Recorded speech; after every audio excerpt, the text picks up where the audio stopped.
we're going to show you the film I Want to Live On, the Untold Stories of the Polygon. And this film was created with the generous support from Sokagakai International. And this film was premiered first time in December last year at the second MSP of the Treaty on the Prohibition of Nuclear Weapons. And today, before we show you the film, we have two speakers with us. It's Mr. Terasaki-san from Sokagakai International and Ms. Diana Muzagalieva. She is the fourth generation survivor from nuclear testing in Kazakhstan. And after the film, we'll have a Q&A section. Maybe I hope that you will have comments or questions to the speakers. And after that, we'll have light refreshments and wine where we can continue our discussion in informal mode. 皆様こんばんは。日本語で失礼します。So, good evening, ladies and gentlemen. Let me speak in Japanese. 本日はカザフスタンにおける核実験被害者のドキュメンタリーフィルム、私は生き抜く語られざるセミパラチンスクの上演イベントに多くの方にお越しいただいたことに深く感謝を申し上げます。合わせてこのような機会をいただきましたカザフスタン外務省国連軍縮部に厚く御礼を申し上げます。I'd like to express my sincere gratitude to all of you for joining us tonight for the screening of I Want to Live On, the Untold Story of Polygon. This documentary powerfully highlights the suffering of survivors of nuclear testing in Kazakhstan. I offer my deepest appreciation to the Ministry of Foreign Affairs of Kazakhstan and the UN Office for Disarmament Affairs for making this event possible. ポリゴンとはご存知の通りセミパラチンスク核実験場のことですが、私自身も数年前にこの実験場を訪れましたけれども、見渡す限りの荒野に声を失い、また幾世代にもわたる深刻な被害を思い起こし、胸が張り裂けるような思いでございました。Many of you know Polygon refers to the Semipalatinsk nuclear test site. When I stood at the site several years ago, I found myself overwhelmed by the desolate landscape and the thought of the unimaginable suffering that has been endured by generations of people. 私たち SGI が協力し、今日司会をやってくれていますアリムジャン・アメドフさんが代表を務める CISP が制作をしましたこのフィルムは、昨年ニューヨークで行われました核兵器禁止条約第2回締約国会議のサイドイベントで上映され、その後日本語版も作成しネット上にも公開をしております。核兵器がいかに非人道的な結末をもたらすかを伝えるフィルムに多くの反響が寄せられているところです。本日はフルバージョンは40分を目指して今制作をさらに続けておりますけれども、本日は20分のショートバージョンをこの後ご覧をいただきたいと思っております。This film, a collaborative effort by the Center for International Security Policy, CISP, headed by Mr. Alimjan Akhmetov, who is today's MC, and the SDI, first premiered at the side event of the second meeting of state parties to the Treaty on the Prohibition of Nuclear Weapons. Later, it was translated into Japanese, and both English and Japanese versions are available online. Its impact has been profound, with viewers expressing shock at the ongoing devastation and the renewed determination to prevent such horrors from being inflicted on future generations. And the full version, which is 40 minutes, are under production, but today we'd like to show you 20 minutes short version. 今日この会場には核実験被害者を含むグローバル被爆者の方々も来ていただいております。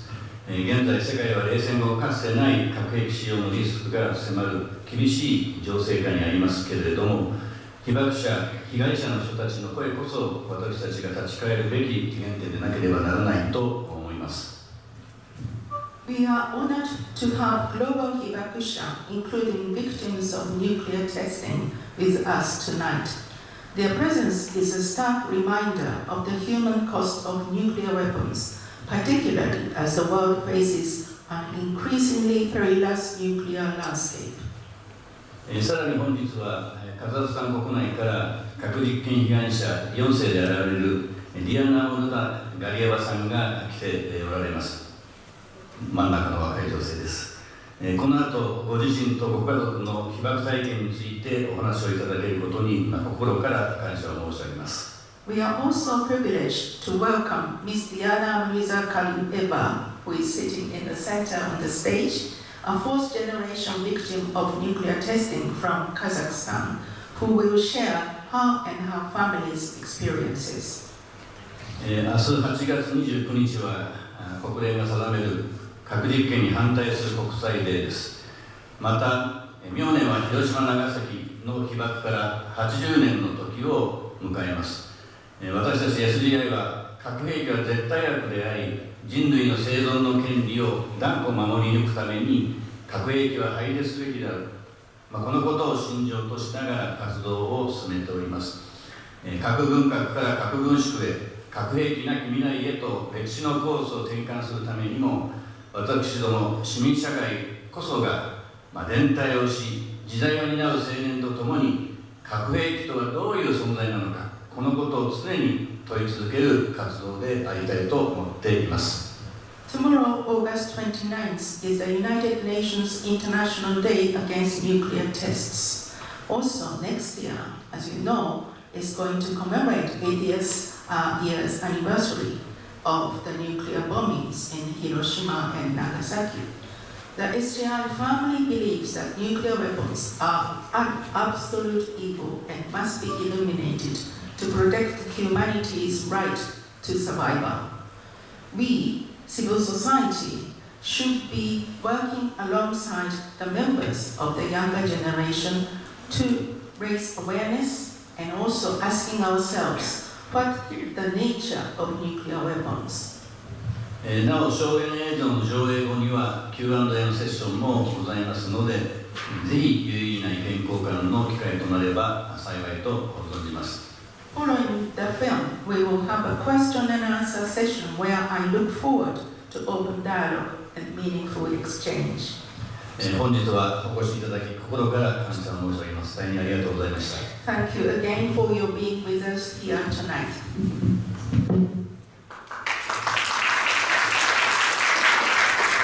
Good evening, distinguished participants. First of all, let me thank Soka Gakkai International and the Center for International Security and Policy for the opportunity to address you here today. Welcome to Kazakhstan, our dear girls. I do not understand, and probably will never understand, why authors have invented a bomb that can destroy all living things on Earth. My name is Diana Ruskalieva, and I'm 18 years old.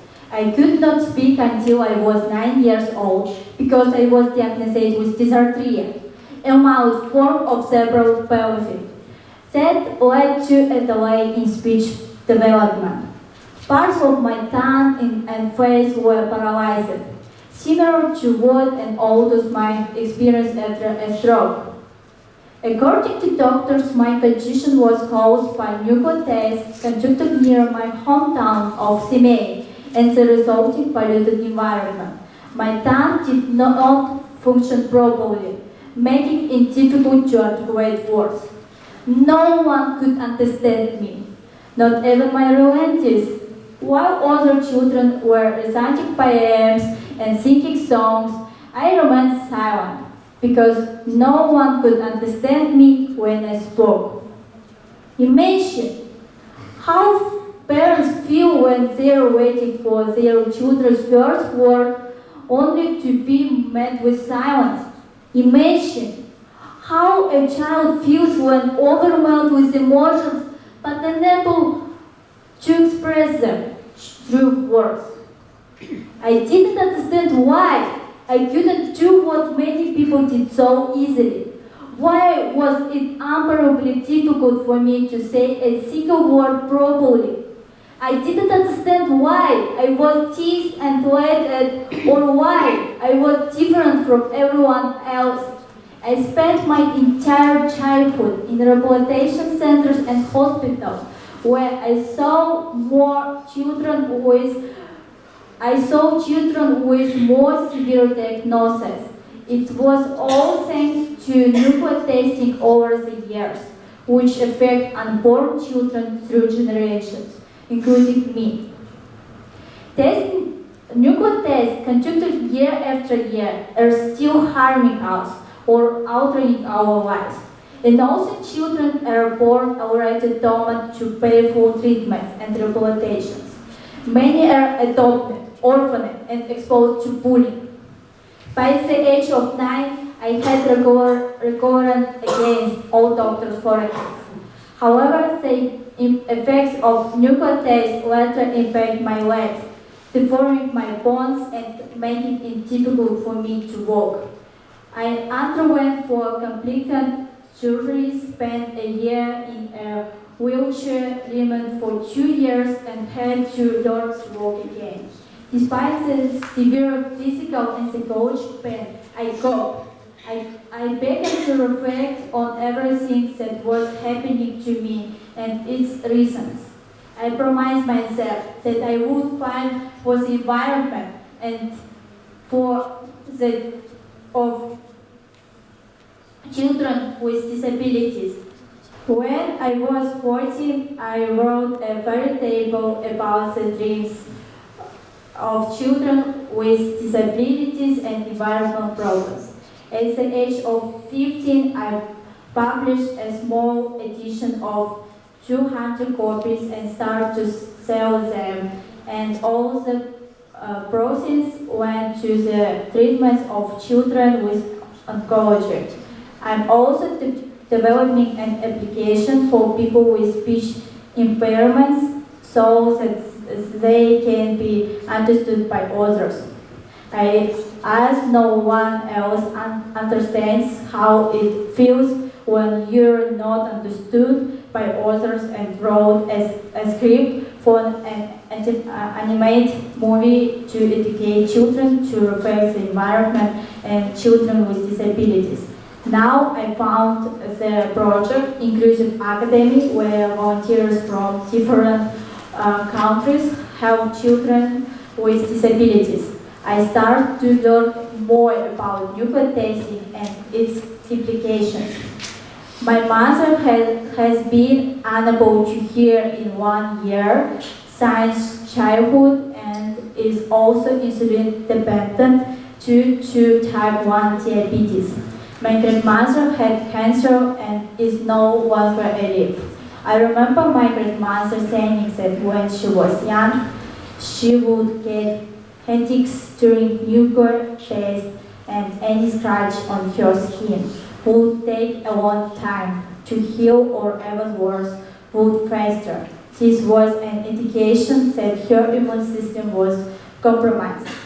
I wasn't able to speak for a long time, and everyone thought I would never start speaking. But here I am, standing before you today and speaking. I am speaking here so that others realize what it is like to be the victim of a bomb that detonated many years ago. Because of the mistakes of others, I did not have a proper childhood, and my grandmother and mother did not have a normal old age and youth. I'm here to talk about the fact that politicians today may not even realize that they're playing with fire, potentially taking away my future. Why should we, children, suffer because of the wrong actions of others who do not learn from their mistakes? We are not to blame for the mistakes of others. By destroying the environment, you're destroying us, the future generation. We should not have to think about how to cure ourselves or how to stay healthy. We should be healthy and strong, yet we continue to bear the consequences of all those mistakes. Thank you for your attention.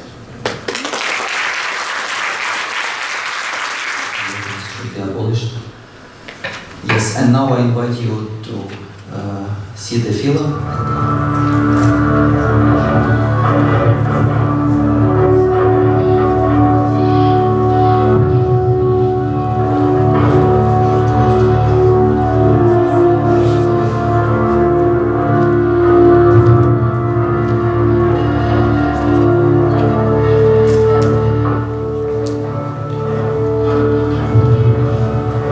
Они 49-м начали делать первый раз, водород, все уже испытывали здесь.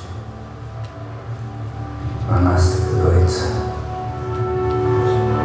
Он там низинка была, нас сгоняли туда все, оббегали, вояки приезжали, и потом свист такой будет, самолеты бросает эту бомбу, ничего не было. Адамның зар жегітіне қыстақта бір жақында әкешен тұрса екінші жағында әскерилер штаб жасап сонда тұрған жарылыстар болып жатыр. Сол жарылыстардан есімізге тербеткен сияқты. 56-й год, когда испытывали сахарную бомбу водородную. У нас в доме этот военный капитан жил, русский по национальности. Вот он наших жителей готовил к этому испытанию, учили спрятаться в котловане.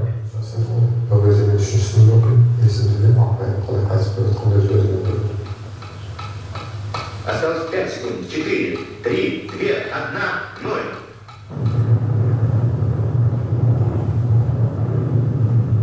Взрыв выбросил из недр земли более 10 миллионов кубометров. Оқиғалар жаңағы өзін-өзі өлтіру фактілер келеді. Бұл әскер салсын өлтіреді. Біз ол кезде айында бір кісі өліп отырды. Соның баламен өлтірді. Біз қорқатынбыз сондай нәрселерден. Өле бастады. Сонда ақсақалдар айтып отыр. Ашқан жылында адамдар өзін-өзі қол соғады. Ең бірінші журналдың бірінші бетіне ол жасағанымыздың суретін қойдық. Ең бірінші Невада семей қозғалысын ашып тұрған кезінде. Ана шетелде Я не хочу, чтобы мои дети проходили через то,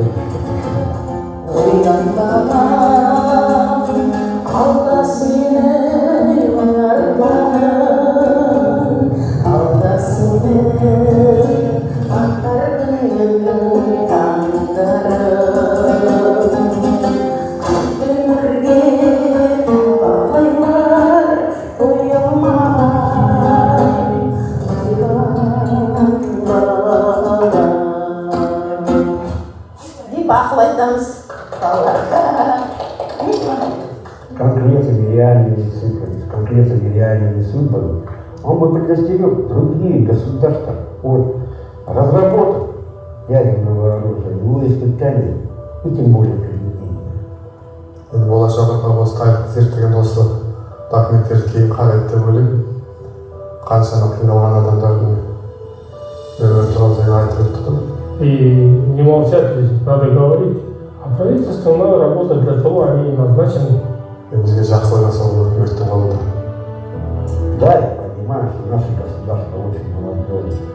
Да, оно будет всегда моложе меня. Я живу сейчас, и я хочу жить дальше.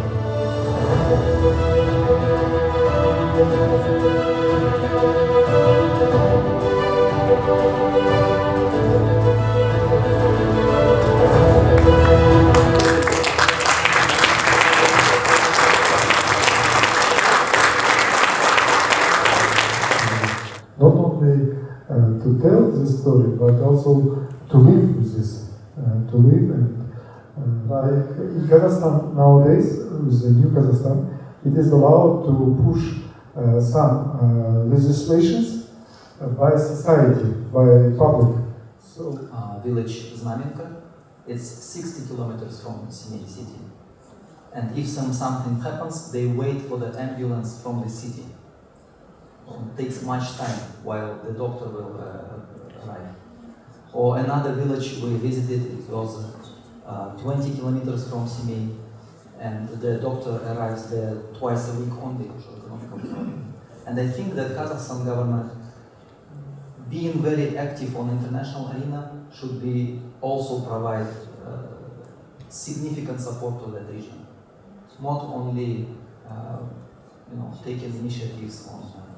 As Daryl said, it is true that there are these national programs in many countries that inevitably fall short of addressing the full range of harm posed by the weapons. I'm proud of this film, that it has small but significant effect on a concrete person's life. I mean, Dmitry. Probably, if you had time to read, that when we interviewed Dmitry said that he is not recognized, he was not recognized as a disabled person. And later, when we presented the trailer of this film, the audience asked the Minister of Foreign Affairs, how come? How come? How can it happen in Kazakhstan that he is not recognized as a disabled person? And later, thank you very much to MFA, Minister of Foreign Affairs, it approached our Ministries of Health and Labor, and in October last year, Dmitry was recognized finally, after 8 years of struggle, he was recognized as a disabled person. So I think we should continue raising awareness. I want to believe that our medicine will be better in the future because of our gene can connect through the generation